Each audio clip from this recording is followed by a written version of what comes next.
Good morning, everyone. Good morning. I'm just going to probably give it another minute or so, and then we will go ahead and get started. Thank you so much for taking time to join us.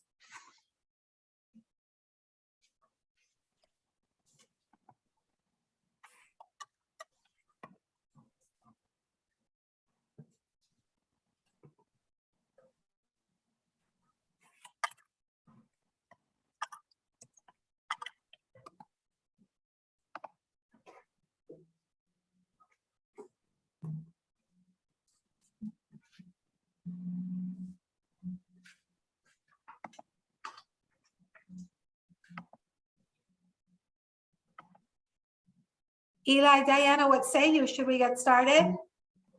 Yeah? Yes. All right. Good morning, everyone. Thank you so much for taking time to join us this morning. I know how busy you all are, and so I want to be respectful of your time. I do want to, before we get started, just obviously welcome you and thank you so much for all of the collaboration that's been happening as things continue to change, sometimes daily for you and for us. And I just want to take the time to thank you for working with us and allowing us to work with you through some of the challenges that you're facing every day. I do want to acknowledge that there are many EEC folks here from the different units represented. I actually admitted everyone prematurely, and so I really don't know who's here internally, but I do want to do some shout outs per unit. I do know that the GSA licensing team is here with their supervisor, Beth. So thank you so much to the licensing team. I am actually very fortunate. I have my immediate supervisor here with me today as well, Diana Phillips, as well as Eli, who's gonna be my co-driver here. She's gonna make sure that I stay on check. We also have our funded program monitor here. We have our legal team here as well. We have some BRC folks in the house as well. We have our CFCE coordinator in the house. I see her. So a lot of representation here internally for our town hall. And so I just wanted to make sure to shout everyone out. If I missed anyone, it was not intentional. If hitting admit prematurely is the only mess up today, then it's going to be a good day. And so we're going to go ahead and get started. Eli, can you go ahead and start the presentation? Thank you, Eli. All right, so just a quick overview. We are going to go over the agenda. So today's agenda is going to focus on sharing the most up-to-date information at EEC. It's going to include some conversation about PPE, dedicated COVID testing, and the stabilization grants. We're also going to talk a little bit about some upcoming changes to the support programs, the support that we're giving to programs.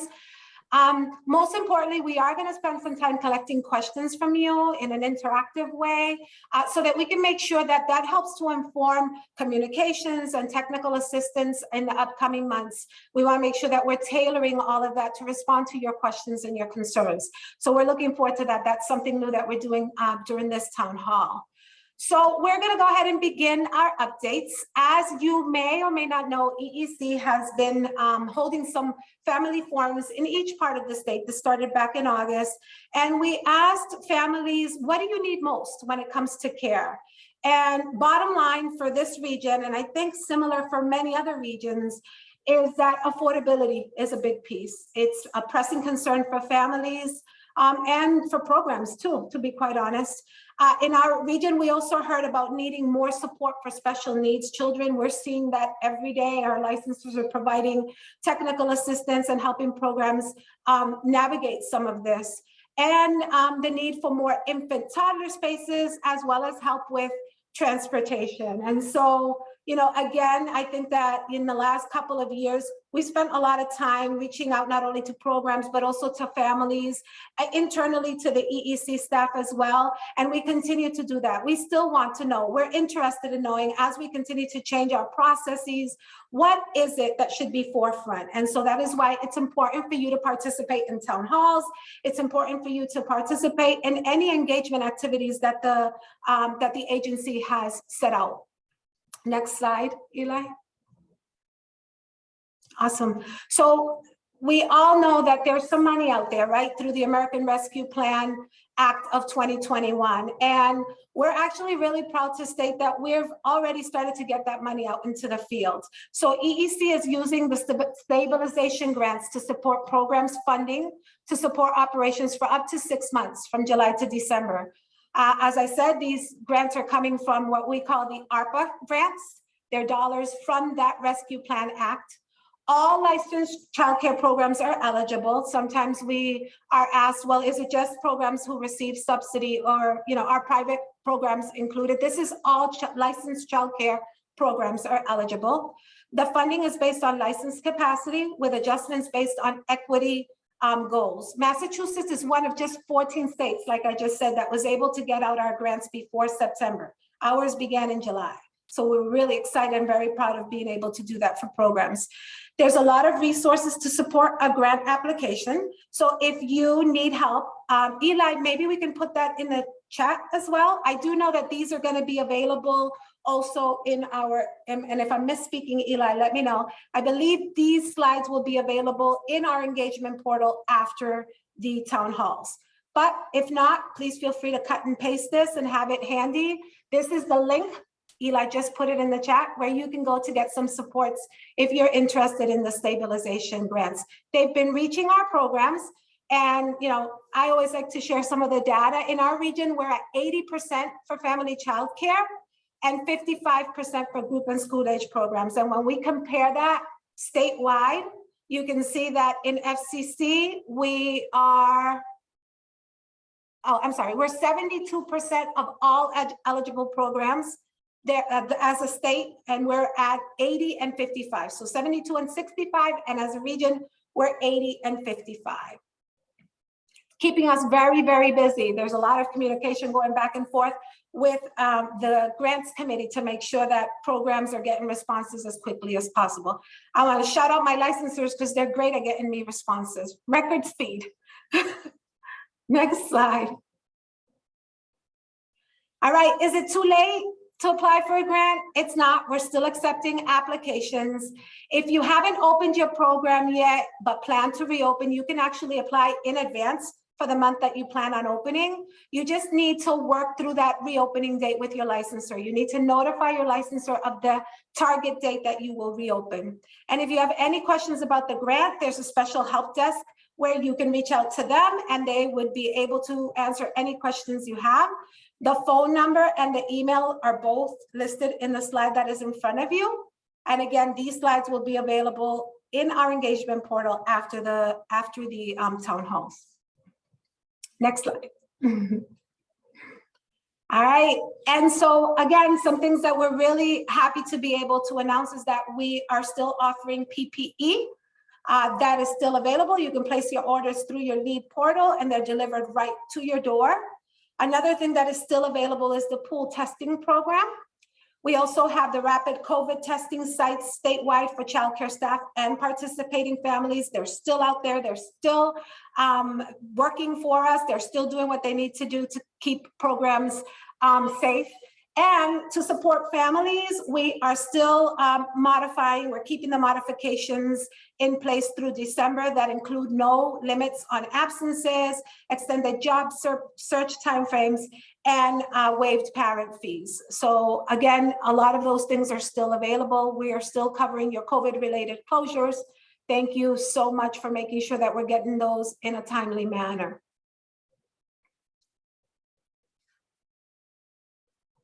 All right, this one's a hot topic. I'll disclose and I'll be fully transparent that I spent a lot of time looking at this slide.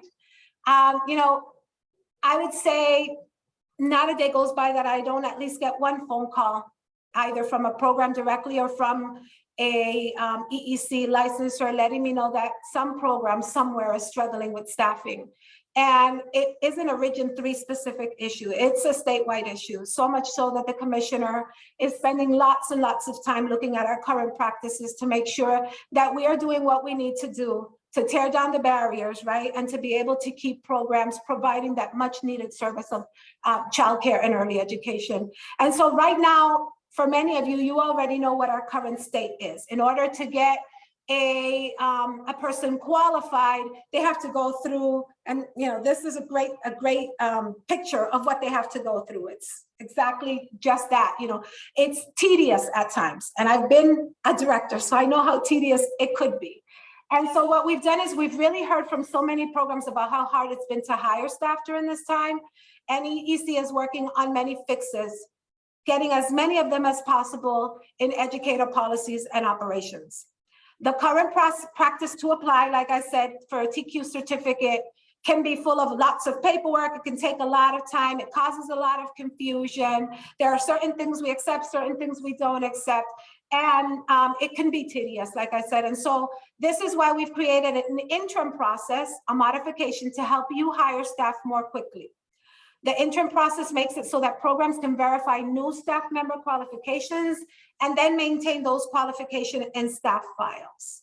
So in essence, what's going to happen is programs will review and verify the qualifications instead of EEC staff at the time of hire and maintain all of the documentation that you used to verify the experience in that staff file.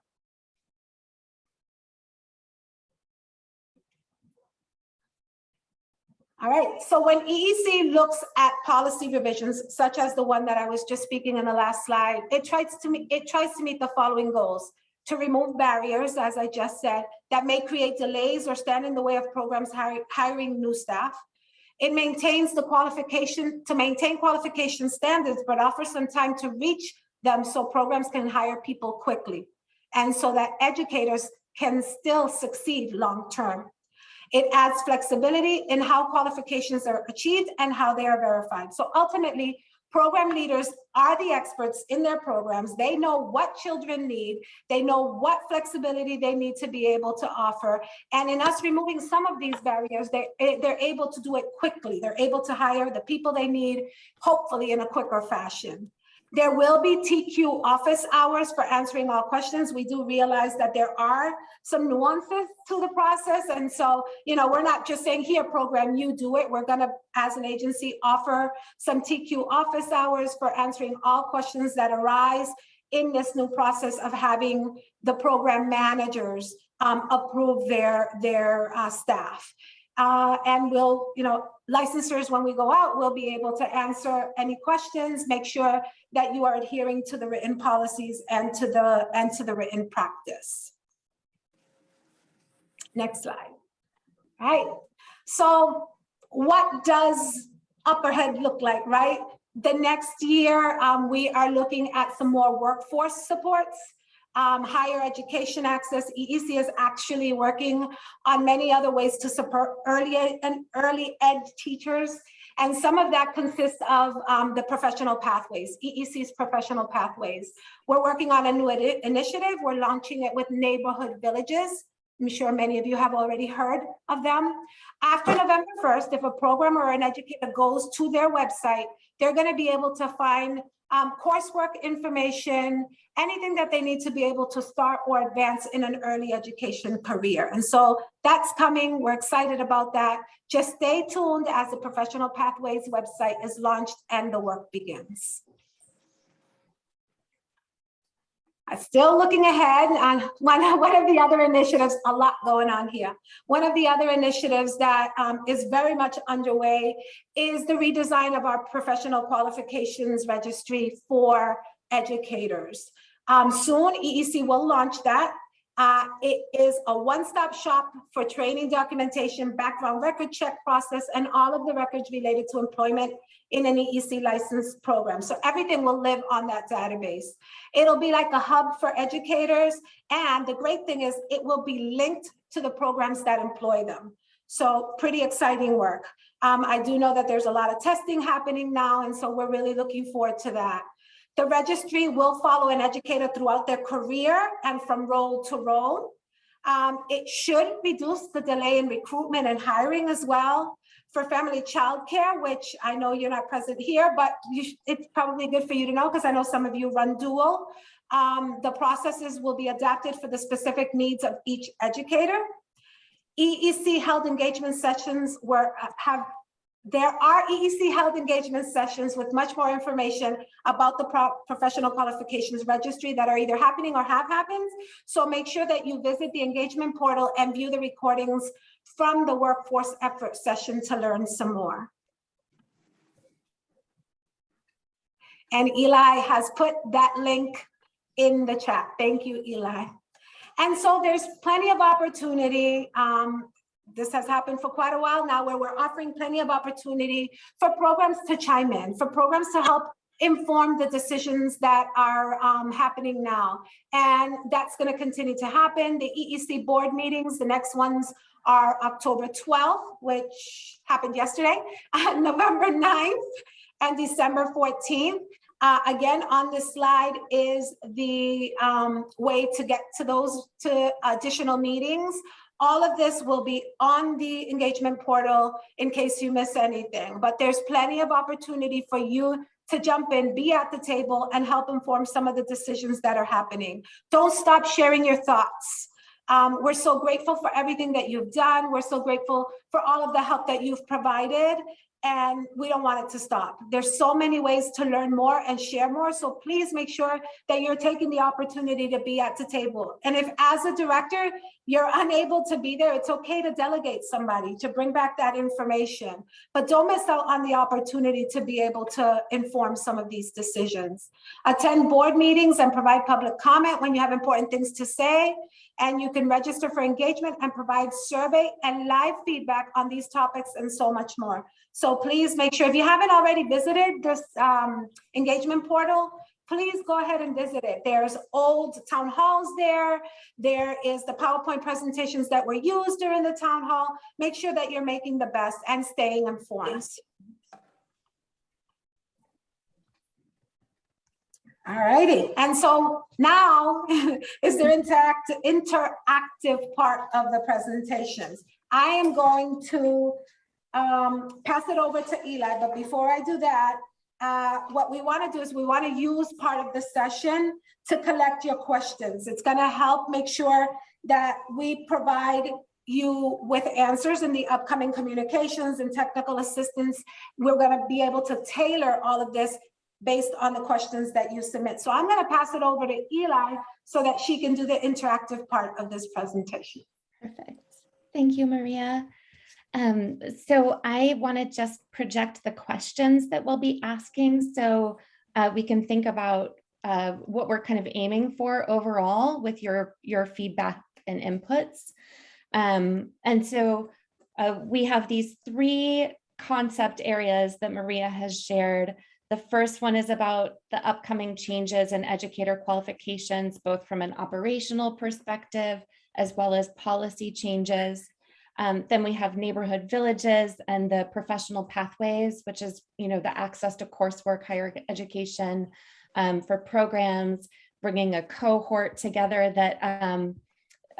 that's able to engage in preparation to meet those qualifications in a way that works for their schedules, et cetera.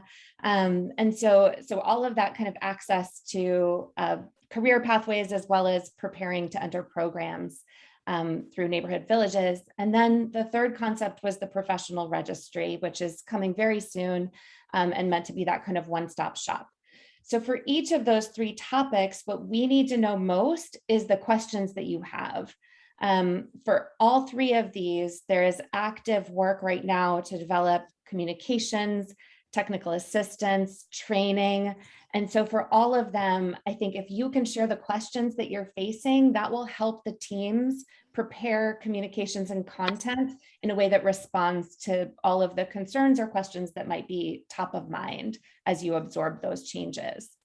And then we'll also ask about the helpful ways to receive information and concerns or excitement from kind of a conceptual or topic perspective. So Maria, I hope it's okay. We're going to have like a quick little sort of change in protocol, and we'll do this over chat rather than polling. So if everyone is able to pull up the chat, it is set so that when you chat your thoughts, they're visible to everyone. You can also private chat to Maria or to me to have something read out that you don't necessarily want to share with everyone. And so we're going to go question by question, and Maria and I will sort of read everything as it comes in and reflect as it goes. Does anybody have any questions before we start? I'm good. Okay. Okay, so the first question is about the changes in the educator qualifications. Maria walked through a new process where that will occur at the program rather than at EEC in terms of verifying qualifications before entering a classroom or program, as well as some policy changes and what the intent of those policy changes are. So as the plan prepares to release those and help everyone kind of adjust to the changes in process, what are the questions that should be addressed in technical assistance, et cetera?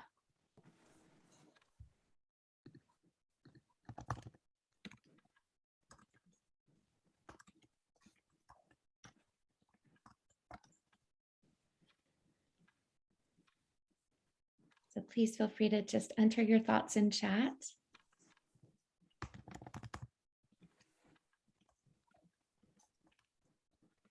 So I'm seeing whether this means qualifications will change or how they're put into the system changes. So what exactly is changing and how, and what does that mean for people that are trying to sort of bring staff into classrooms or prepare for a change in roles?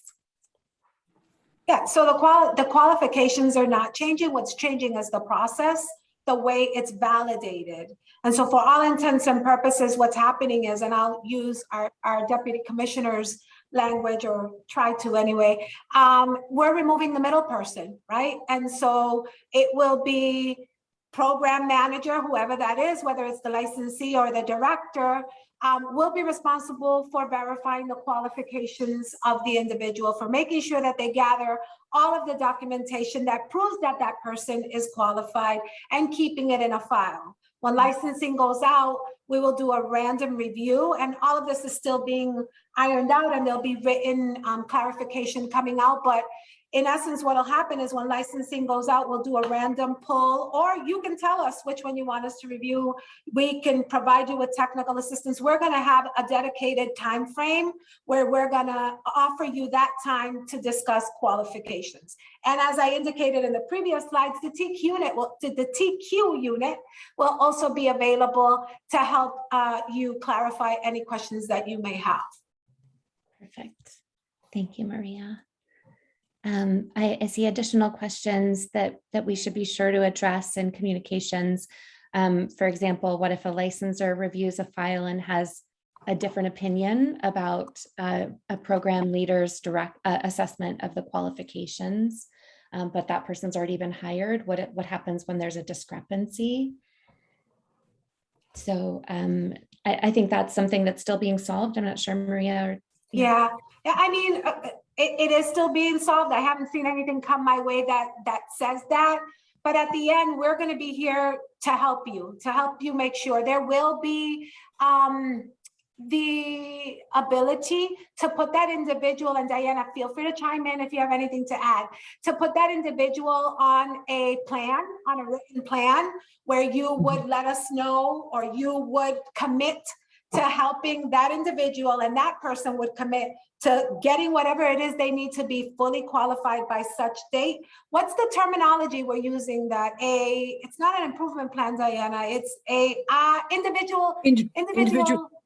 individual professional development plan.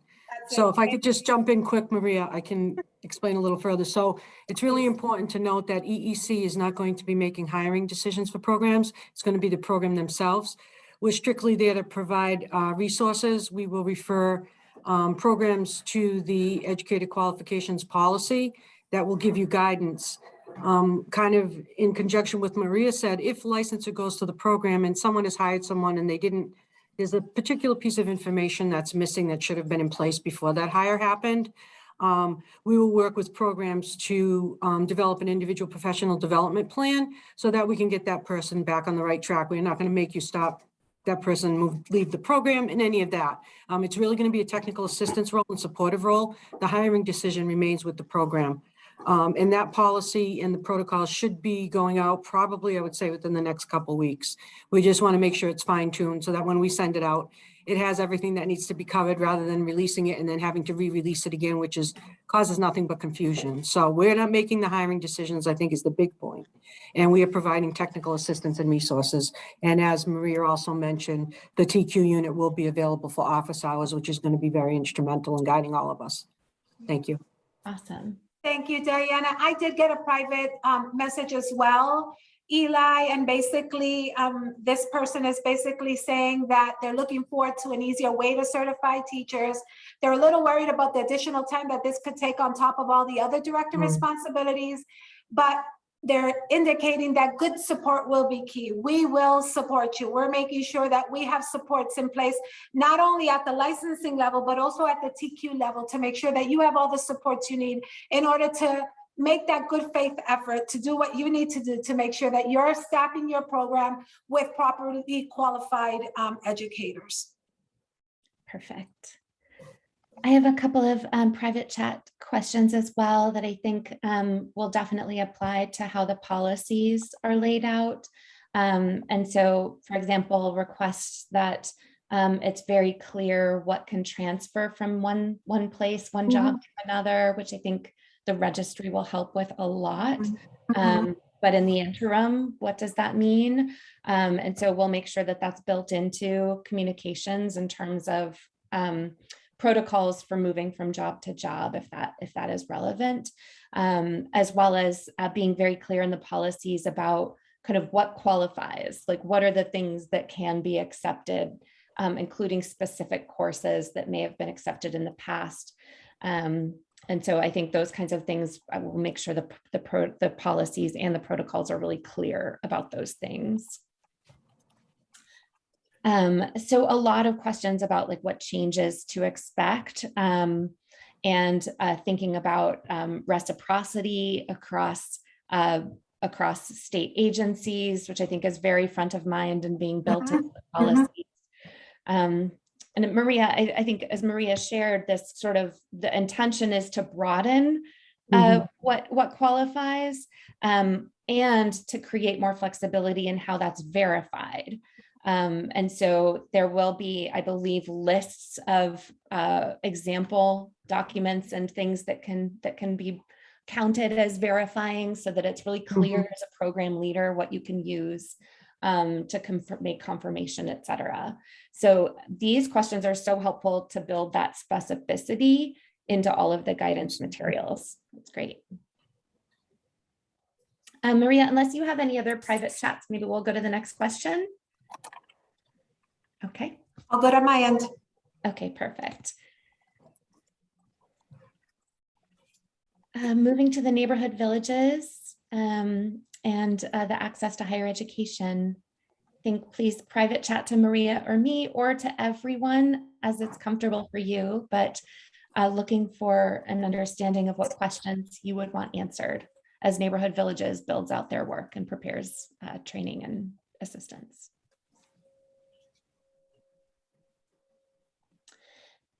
And so I've got some private chat coming in asking for clarity from neighborhood villages about exactly what what courses and programs are accessible through what they're doing and what it might include, like a master's or associates, certificates, what courses, et cetera. So having that included in communication sounds like it'll be helpful.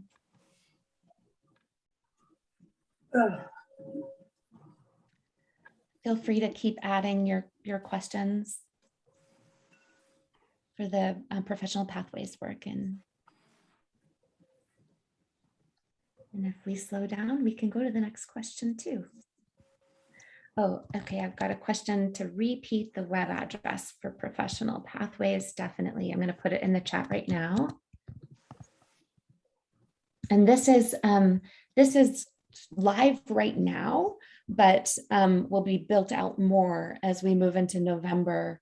And I think we'll do a specific session to give kind of a how-to on working through the website and with neighborhood villages.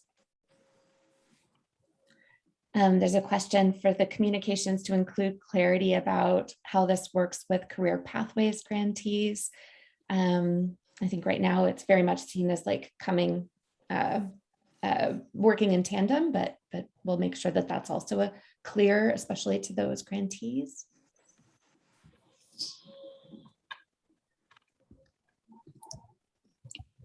Okay, looks like I have one more, Eli, that just came in privately. Will there be assistance for those of us looking to pursue a master's degree? I've reached a point where I feel like there is little room for me to grow in the field without a master's. That question has come up in other town hall as well from yesterday. Something to think about? Definitely. That starts to point to the credential, which is in development right now, kind of a little earlier stage development, but targeted to be launched or published towards the end of the fiscal year, which will help lay out how you can kind of move through levels in accordance with training, education, and experience and work responsibilities, et cetera. Hopefully that will also help. So why don't we move to the next question around the professional registry. As we think about, and this is very, very timely because a communications plan is in process right now. But what questions do you want to make sure are answered as they prepare those communications and trainings?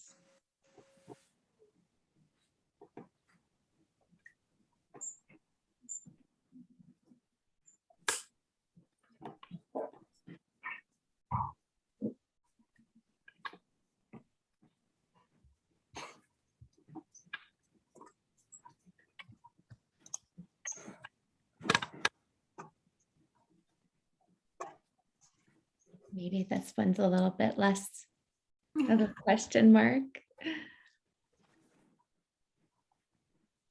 As Maria said too, there's a little bit of a deeper dive posted on the engagement portal. It should be going up today actually, from last week around the workforce effort. And so it's possible many of you participated in that. And have, yeah, go ahead, Maria. Yeah, I have a private one. Will Strong Start classes be in the professional registry? Great. So we'll ask the team to be very clear about what is included in the beginning of rollout and then what might be incorporated after that. We need to be clear about whether this replaces the current PQR. And so I think that that is something that we'll make sure they prioritize the next time that they speak around it.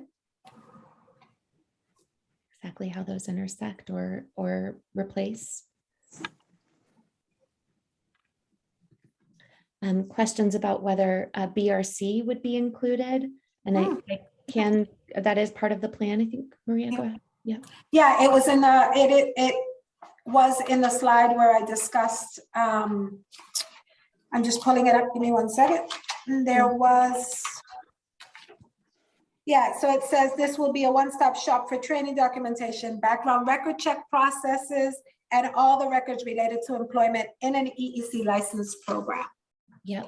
That seems to be the plan. Yeah, good memory for the person who that they said, I think I remember, yes, that's right. You do remember, yes. There are questions about having to maintain documents in hard copy and in the current system. And I believe that's also something that would be resolved with the registry, that there would be a downgrade in the number of documents and places that are required to be kept. Although I don't want to make promises, but we'll make sure that the team is addressing those things as they start to talk about rolling out and what will be different. So in what ways is it easier? It sounds like maybe the team needs to develop sort of a former and future, talking about like where things are easier, where things might be sort of streamlined, et cetera. Any other questions about that?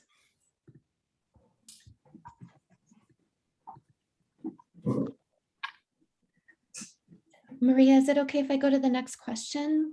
Yeah, I would say it is. I've got nothing on my end. Okay, great. Thanks, Eli.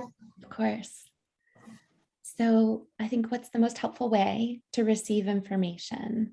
And please feel free to weigh in on things like the methodology. It's a video, it's a text, it's a, what have you, as well as times of day and hours for things that are offered live.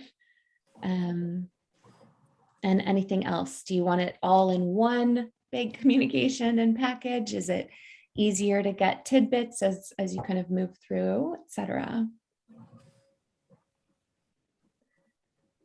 I am seeing affirmation that having it over email and having it all in one package is preferred, and that Facebook posts and email are very, very helpful. It's great. Email for sure. Great. Love to hear too about whether kind of the blasts are the right way to hear this, whether it's more of a like a licensor sent email, sort of what kind of methods are most accessible.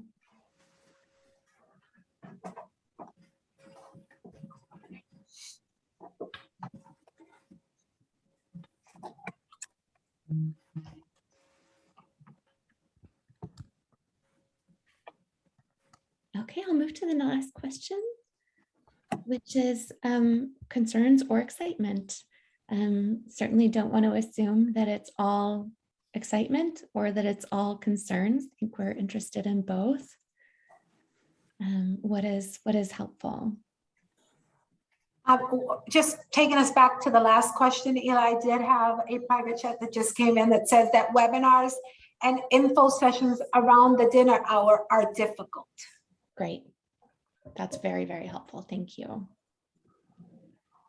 I'm also seeing that town halls like these, the sort of more intimate setting, is a little more helpful than the statewide, and allows for customization based on unique geography or population. It's great.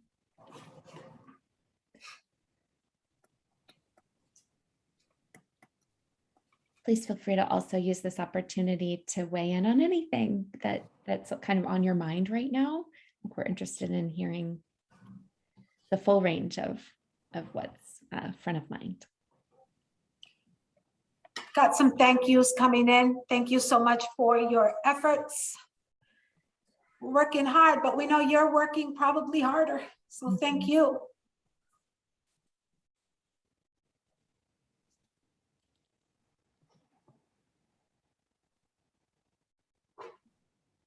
I see the new registry sounds really helpful. Maybe include some training on Strong Start. I love that, actually. I don't think that's occurred to the team, but the idea that as the registry trainings come out, that there are also trainings on all of the connected pieces that maybe EEC might assume are well understood, but could actually be helpful to bring into the new context of working with a registry. So that's really helpful.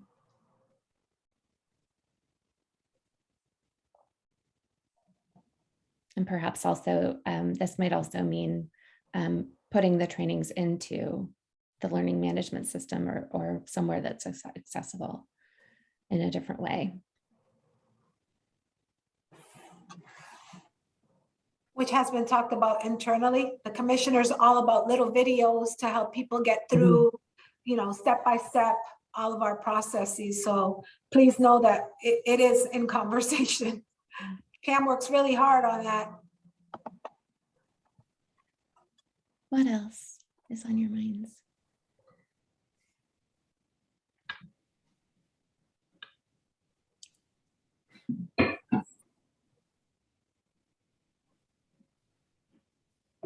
Okay. Well, please feel free to continue to chat thoughts and questions, but Maria, I think we can probably close out. Sure. And if there was anything that you didn't want to send to Eli and didn't want to send to the whole group and didn't want to send to me right now, but then you're like, Chucks, I should have brought it up, please feel free to email me directly. I don't have all of the answers. If I do, I'll answer. And if I don't, I'll get you the answer and I'll circle back around. I just want to thank you again for taking time to meet with us and allow us to update you on all of the things that are occurring kind of behind the scenes, although a lot of it you already know is coming because Commissioner has talked about a lot of this in more detail in other forums. Just know that we're here for you. If you need us, you know how to find us. All of you have direct emails to your licensors, to the supervisor, to myself.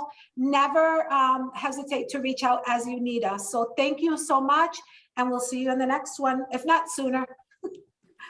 Thank you, everyone. Bye-bye. Thank you, everyone. Bye. 79 and 45.